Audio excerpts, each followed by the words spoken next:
You made a quip right at the beginning because you said, why would a real estate um, audience want to hear from me? Yeah, I think, when I first heard about this, I'm always happy as dean to share the story of what we're doing in the School of Medicine. Realtors are an important part of what we do in medicine, especially within recruitment of future doctors, future healthcare providers, but also the families that come with them. So, finding them a home, understanding what the school districts look like, what the region looks like. So, I was grateful to get the opportunity to talk with a group of realtors, bankers, builders, investors. Also, early on in your remarks here today, you really gave a great shout out to President Bailey, saying that the Valley's lucky, UTRGV's lucky to have one of the best presidents in the nation, even. Yeah, Dr. Bailey's a special individual. I think, it's probably a culmination of years of being president at different institutions. He also understands the politics of Texas. He's done a great job building a strong group of vice presidents and leadership. But really, his vision is student centric. So everything we do is about students and making sure that they succeed and making sure that they can succeed in the region like this. And so, when you look at 4% of the population over the last 10 years here in the Rio Grande Valley has gotten a degree from the University of Texas, Rio Grande Valley, the cost of education, the number of programs that's been expanded. I mean, he's just done an incredible job. And he's an incredible guy with a huge heart.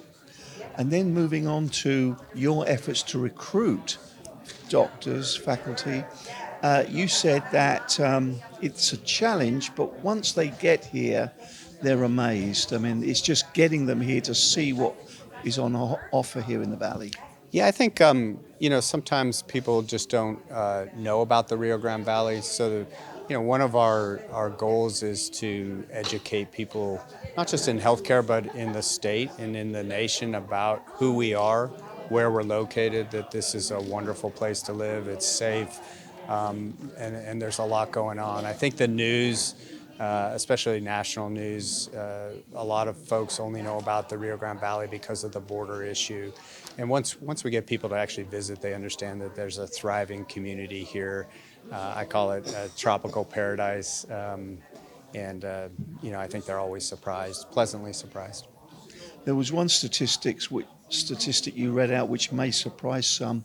47th in the nation for the per capita number of doctors, Texas, like third to bottom for the amount of doctors to go around. Yeah, when you look at, unfortunately, these are statistics that are not good for the state necessarily, but when you look at physicians per capita, Texas is unfortunately close to the bottom when you take all specialties. And as I mentioned, most of those specialists and most of the physicians seem to be located in the bigger cities, Houston, San Antonio, Dallas. And when you look at a region like ours, we're struggling to even have certain specialists here in the Rio Grande Valley. And as a School of Medicine, we're here to generate the next generation of future physicians and really get them to stay in practice here. And we want to grow specialties that don't currently exist here. There's just far too much out-migration of patients who, if they, even for basic diseases, are leaving the Rio Grande Valley to go get their care outside the region. And as we know, there's not a short trek to make it to San Antonio or Houston. And so, that's part of why we're working with the community hospitals to bring in additional physicians, additional specialties, so people don't have to leave the Rio Grande Valley. Another horrific statistic you read out here in the Rio Grande Valley, 100 times higher than the national average for amputations. Yeah, and I think that's, when you look at amputation rates, especially for the people in the Rio Grande Valley, we have a high prevalence of diabetes.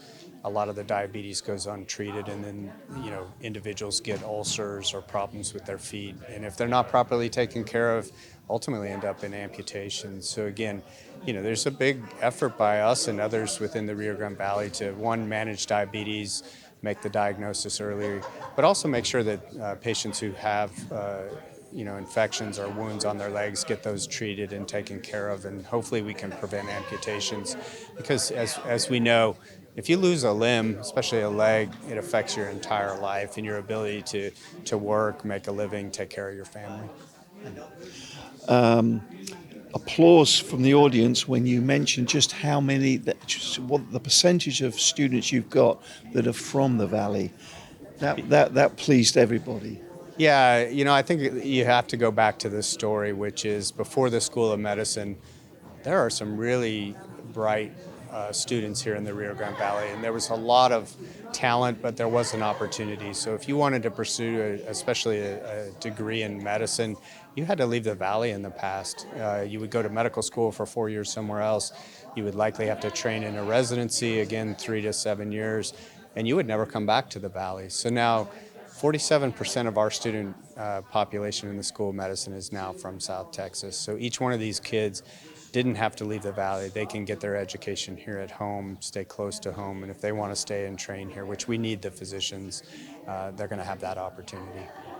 And 50%, more than 50% female. More than 50% female, which we're again, I think that's a change.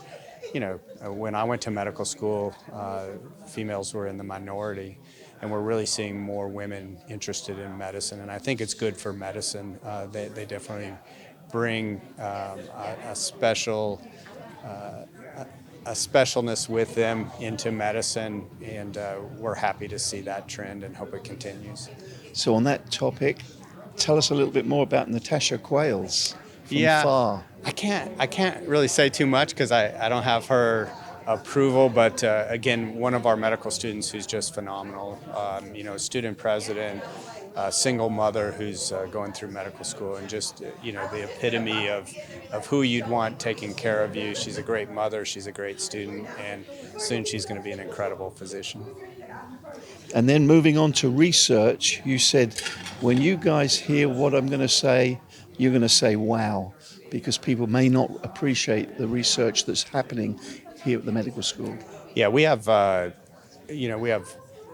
larger group of researchers, and I think there's an opportunity for us to make that more well known. But we're not just here to generate the next group of physicians and take care of patients. We're here to change diseases, and how you do that is through research. So we have 3 prominent groups of researchers attacking cancer research. We have another group attacking diabetes and genetic issues, and then another group looking at neuropsychiatric diseases. And almost every one of those groups is focused on diseases here in the Rio Grande Valley, and we're trying to change the diseases that ultimately afflict the patients here in the Rio Grande Valley. And a goal of getting to that Tier 1 status by 2030. That's a lofty goal, R1 status. The president has set that out. I think from a research expenditure standpoint, we're right where we need to be. If you talk to Dr. John Sagan, our VP of research, the challenge is getting the number of PhD programs, but we're on track to make sure we have enough PhD graduates. And to be in that next group, when you look at the state, there's some pretty prestigious institutions and only 16 R1 institutions within the state. We hope to be one of those next ones coming up. And my last question, towards the end of your remarks today, you said that you pointed out the Valley doesn't have a hospital district. You couldn't understand why that was. Why would that be important for us? Well, I'm an emergency physician, and as dean, understanding that, especially here where 30% of the population doesn't have insurance, I believe in the human right that everyone should have access to health care.